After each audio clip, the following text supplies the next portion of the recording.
സംസ്ഥാനത്ത് അതിതീവ്ര മഴ മുന്നറിയിപ്പ് തന്നെയാണ് നിലനിൽക്കുന്നത്. ഇന്ന് രാവിലെയൊക്കെ 4 ജില്ലകൾക്ക് മാത്രമാണ് റെഡ് അലർട്ട് ഉണ്ടായിരുന്നതെങ്കിൽ അത് ഉച്ചയായപ്പോഴേക്കും 8 ജില്ലകൾക്കായി റെഡ് അലർട്ട്. അതായത് സംസ്ഥാനത്തുടനീളം വ്യാപക മഴയാണ്, അതിശക്തമായ മഴയാണ് എന്നത് തന്നെയാണ് മുന്നറിയിപ്പുള്ളത്. ഇന്ന് 8 ജില്ലകൾക്ക് റെഡ് അലർട്ടും മറ്റെല്ലാ ജില്ലകൾക്കും ഓറഞ്ച് അലർട്ടുമാണ്. പത്തനംതിട്ട, കോട്ടയം, എറണാകുളം, ഇടുക്കി, കോഴിക്കോട്, വയനാട്, കണ്ണൂർ, കാസർഗോഡ് ജില്ലകൾക്കാണ് റെഡ് അലർട്ട് ഉള്ളത്. ഒപ്പം തന്നെ മറ്റെല്ലാ ജില്ലകൾക്കും ഓറഞ്ച് അലർട്ടാണ്. നാളെയും റെഡ് ഓറഞ്ച് അലർട്ടുകൾ തന്നെയാണ് സംസ്ഥാനത്തുള്ളത്. നാളെ 3 ജില്ലകൾക്കാണ് റെഡ് അലർട്ട് പ്രഖ്യാപിച്ചിട്ടുള്ളത്. കണ്ണൂർ, കാസർഗോഡ്, ഇടുക്കി ജില്ലകൾക്കാണ് നാളെ മുന്നറിയിപ്പ് ഉള്ളത്. ഒപ്പം തന്നെ ഇടുക്കി ജില്ലയുടെ കാര്യം പറയുകയാണെങ്കിൽ അതിശക്തമായ അസാധാരണ മഴയാണ് ഇടുക്കി ജില്ലയിൽ മാത്രം ലഭിച്ചുകൊണ്ടിരിക്കുന്നത്. കഴിഞ്ഞ ഒരു 4 ദിവസത്തെ കണക്കെടുത്താൽ 266 mm മഴയാണ് ഇടുക്കി ജില്ലയിൽ മാത്രം ലഭിച്ചത്. അതായത് അസാധാരണ മഴയാണ് ഇടുക്കി ജില്ലയിൽ പെയ്തുകൊണ്ടിരിക്കുന്നത്. വളരെ ആശങ്കപ്പെടേണ്ട ഒരു സ്ഥിതിയിലേക്ക് തന്നെ കാര്യങ്ങൾ പോകുന്നു. ഈ ബംഗാൾ ഉൾക്കടലിൽ രൂപം കൊണ്ട ഒരു ന്യൂനമർദ്ദം അത് വീണ്ടും കൂടുതൽ ശക്തി പ്രാപിക്കുന്നു എന്നതാണ് സാഹചര്യം. അത് കൂടുതൽ ശക്തി പ്രാപിച്ച് തീരം തൊടാൻ ഇനി മണിക്കൂറുകൾ മാത്രമേ ഉള്ളൂ. ഇതിന്റെ ഫലമായി കൂടി സംസ്ഥാനത്ത് മഴ ശക്തമാകും എന്നതാണ് മുന്നറിയിപ്പ്. അതുകൊണ്ട് തന്നെ അതീവ ജാഗ്രതയിലാണ് സംസ്ഥാനമുള്ളത്. ഒപ്പം തന്നെ ഇത്തവണത്തെ മൺസൂണിന് നിരവധി പ്രത്യേകതകൾ ഉണ്ടെന്ന് നമ്മൾ ആദ്യഘട്ടം മുതൽ തന്നെ പറഞ്ഞതാണ്.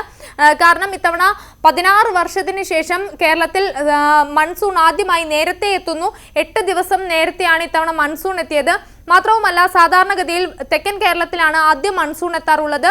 പിന്നീട് അത് വടക്കൻ കേരളത്തേക്ക് വ്യാപിക്കുകയാണ് പതിവ്. എന്നാൽ ഇത്തവണ അങ്ങനെയല്ല. ആദ്യം മൺസൂൺ എത്തിയത്, ആദ്യം കാലവർഷം എത്തിയത് വടക്കൻ കേരളത്തിലാണ്. പിന്നീടാണ് അത് തെക്കൻ കേരളത്തിലേക്കും മധ്യ കേരളത്തിലേക്കും ഒക്കെ വ്യാപിച്ചത്.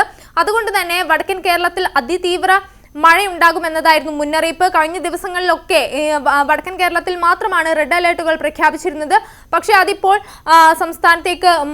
സംസ്ഥാനമൊട്ടാകെ വ്യാപിക്കുന്നു മൺസൂൺ. മധ്യ കേരളത്തിലും തെക്കൻ കേരളത്തിലേക്കൊക്കെ അതിശക്തമായ മഴയുണ്ടാകുന്നു. അങ്ങനെ കഴിഞ്ഞ ദിവസങ്ങളിലായി ഇടുക്കി ജില്ലയിൽ അതിശക്തമായ മഴയായിരുന്നു. ഇടുക്കി ജില്ലയ്ക്ക് ഇന്ന് റെഡ് അലേർട്ട് പ്രഖ്യാപിച്ചു. വിദ്യാഭ്യാസ സ്ഥാപനങ്ങൾക്കൊക്കെ അവധി പ്രഖ്യാപിച്ചു. അങ്ങനെ ഇടുക്കി ജില്ലയിൽ വളരെ ആശങ്കപ്പെടുന്ന ഒരു സാഹചര്യത്തിലേക്ക് കാര്യങ്ങൾ പോകുന്നു എന്നതാണ്.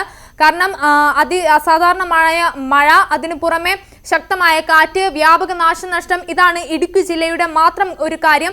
ഒപ്പം തന്നെ മറ്റ് ജില്ലകൾക്ക് കൂടി മധ്യ കേരളത്തിലായാലും വടക്കൻ കേരളത്തിലായാലും മറ്റ് ജില്ലകളിൽ കൂടി അതിതീവ്ര മഴയിൽ വ്യാപക നാശനഷ്ടവും വളരെ ആശങ്കപ്പെടുത്തുന്ന ഒരു സാഹചര്യവുമാണ് ഉള്ളത്. എന്തായാലും സംസ്ഥാനത്തെ ഒരു 24 മണിക്കൂറിന്റെ കണക്കെടുക്കുകയാണെങ്കിൽ 24 മണിക്കൂറിൽ പീരുമേടാണ് കൂടുതലായി മഴ ലഭിച്ചത്. ഇവിടെ 127 mm മഴയാണ് ലഭിച്ചത്.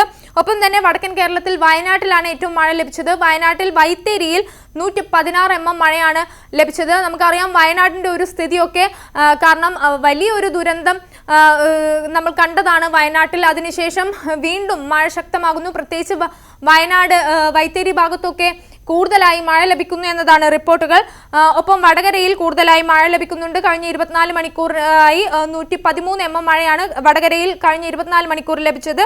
ഇരിക്കൂറിലും 106 mm മഴ ലഭിച്ചു എന്നതാണ് കണക്ക്.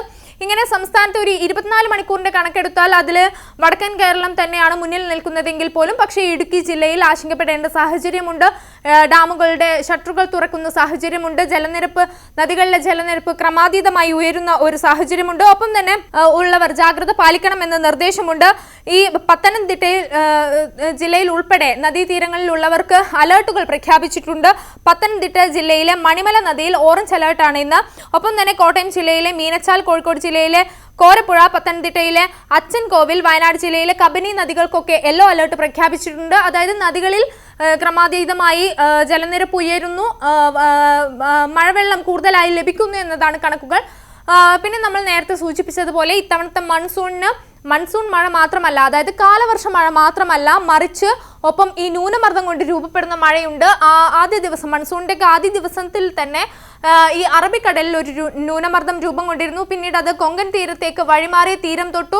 അതിനുശേഷം ആ ദിവസങ്ങളിലൊക്കെ അതിതീവ്ര മഴയായിരുന്നു സംസ്ഥാനത്തുണ്ടായിരുന്നത്, പ്രത്യേകിച്ച് വടക്കൻ കേരളത്തിൽ ഉൾപ്പെടെ. എന്നാൽ ഇപ്പോൾ ആ ന്യൂനമർദ്ദം ശക്തി കുറഞ്ഞിട്ടുണ്ട്. എന്നാൽ ബംഗാൾ ഉൾക്കടലിൽ അടുത്ത ന്യൂനമർദ്ദം രൂപപ്പെട്ടിരിക്കുന്നു. അത് അടുത്ത മണിക്കൂറുകളിൽ തന്നെ തീവ്രത പ്രാപിച്ച് തീരം തൊടും എന്നതാണ് റിപ്പോർട്ടുകൾ. അങ്ങനെ നിലവിൽ ആശങ്കപ്പെടേണ്ട ഒരു സാഹചര്യത്തിലേക്ക് കാര്യങ്ങൾ പോകുന്നു എന്നതാണ് റിപ്പോർട്ടുകൾ. മാത്രവുമല്ല, ഇത്തവണത്തെ മൺസൂൺ നമ്മൾ പറഞ്ഞു നിരവധി പ്രത്യേകതകളോടുകൂടി എത്തുന്ന ഈ മൺസൂണിൽ നമ്മൾ വളരെയധികം ജാഗ്രത പാലിക്കണം. കാരണം രാത്രികാലങ്ങളിൽ അതിശക്തമായ കാറ്റുണ്ടാകുമെന്നാണ് പ്രവചനം. രാത്രികാലങ്ങളിൽ മലയോര മേഖലയിൽ മണ്ണിടിച്ചിലിന് സാധ്യത കൂടുതലാണ്. അതുകൊണ്ട് തന്നെ മലയോര മേഖലകളിലേക്കുള്ള യാത്രകൾ കഴിയുന്നതും ഒഴിവാക്കണം. ഒപ്പം തന്നെ രാത്രികാല യാത്രകളിൽ നിരോധനം വേണം. രാത്രികാല യാത്രകൾ ഒഴിവാക്കാൻ നിർദ്ദേശമുണ്ട്. താഴ്ന്ന പ്രദേശങ്ങളിൽ വെള്ളക്കെട്ടിന് സാധ്യതയുണ്ട്. അധികൃതരുടെ നിർദ്ദേശപ്രകാരം മാറി താമസിക്കണം. ഒപ്പം തന്നെ കടലാക്രമണത്തിന് കടൽക്ഷോഭത്തിനൊക്കെ സാധ്യത കൂടുതലാണ്. അതുകൊണ്ട് തന്നെ വളരെയധികം ജാഗ്രത പാലിക്കണം. കടലിൽ ഇറങ്ങിയുള്ള വിനോദസഞ്ചാരങ്ങൾ ഉൾപ്പെടെ പൂർണ്ണമായും ഒഴിവാക്കണം. കേരള, കർണാടക, ലക്ഷദ്വീപ് തീരങ്ങളിൽ മത്സ്യബന്ധനത്തിന് വിലക്കുണ്ട്. അങ്ങനെ സംസ്ഥാനത്തെ തീരദേശ മേഖലകൾ, മലയോര മേഖലകൾ, താഴ്ന്ന പ്രദേശങ്ങൾ ഇവിടെയൊക്കെ അതീവ ജാഗ്രത പുലർത്തണമെന്നാണ് നിർദ്ദേശം. ഇവിടെയൊക്കെ മുന്നറിയിപ്പുകൾ നൽകിയിട്ടുണ്ട്. ഒപ്പം തന്നെ സംസ്ഥാനത്തുടനീളം വ്യാപക നാശനഷ്ടങ്ങളാണ് കഴിഞ്ഞ ദിവസങ്ങളിലൊക്കെ റിപ്പോർട്ട് ചെയ്തത്. പ്രത്യേകിച്ച് കോഴിക്കോട് ജില്ലയിലൊക്കെ മഴക്കെടുതിയിൽ മരിച്ചവരുടെ കണക്കൊക്കെ കോഴിക്കോട് ജില്ലയിലാണ് ഏറ്റവും കൂടുതലായി കഴിഞ്ഞ ദിവസങ്ങളിൽ റിപ്പോർട്ട് ചെയ്തത്. ഇങ്ങനെ ആശങ്കപ്പെടുത്തുന്ന ഒരു കണക്കുകൾ പുറത്തു വരുന്നു എന്നതാണ് യാഥാർത്ഥ്യം. ഒപ്പം ഈ ഒരു മിന്നൽ പ്രളയ സാധ്യതയൊക്കെ കണക്കാക്കുന്നുണ്ട്. അതുകൊണ്ട് തന്നെയാണ് ഈ നദികളിൽ ഉൾപ്പെടെ ഇപ്പോൾ അലേർട്ടുകൾ പ്രഖ്യാപിക്കുന്നതും നദീതീരത്തുള്ളവർക്ക് ജാഗ്രതാ നിർദ്ദേശം നൽകുന്നതും. എന്തായാലും ഒരു പ്രളയത്തെ അതിജീവിച്ചവരാണ്, വലിയ വയനാട് ദുരന്തം പോലെ വലിയൊരു ദുരന്തത്തെ അതിജീവിച്ചവരാണ്. അതുകൊണ്ട് തന്നെ അതീവ ജാഗ്രത പുലർത്തണം. അധികൃതരുടെ നിർദ്ദേശപ്രകാരം മാറി താമസിക്കണം എന്നൊക്കെ മുന്നറിയിപ്പുകളുണ്ട്. എന്തായാലും സംസ്ഥാനത്തുടനീളം മഴ ശക്തമാവുകയാണ്. വരും ദിവസങ്ങളിലും അതിതീവ്ര മഴ തന്നെയാണ് പ്രവചിക്കുന്നത്. മെയ് 30-നും ജൂൺ 1-നുമൊക്കെയായി മഴയിൽ നേരിയ കുറവുണ്ടാവും. പക്ഷേ അതിനടുത്ത ദിവസങ്ങളിൽ തന്നെ മഴ ശക്തമാകുമെന്നതാണ് മുന്നറിയിപ്പ്.